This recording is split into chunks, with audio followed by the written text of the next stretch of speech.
How to use the Bock Lighting Product Builder. It's easy. If you're looking to create your dream light, the Bock Lighting Product Builder allows you to choose, you guessed it, the perfect Bock product and configuration with ease. Just to make things a lot simpler, we've broken down the process of using our amazing product configurator into 5 easy steps. Step 1. After visiting the bocklighting.com website, click the Create New button, and then build manually or by part number, depending on how you would like to build your product. Step 2. Based on your selection, you will be asked what part of the product you would like to start building from, or to enter the part number you would like to add. Step 3.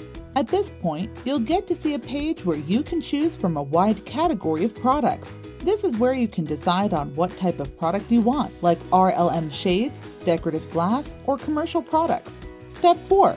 Once you've selected a product type, you can now personalize by selecting colors and fixtures which provide a realistic 3D rendering of your product.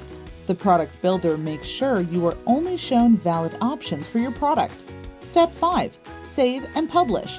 Once you're done, you'll get a PDF file just so you know the exact product you should expect. The PDF will give all the information you would need for the product and shows a realistic rendering of how the finished product would look like.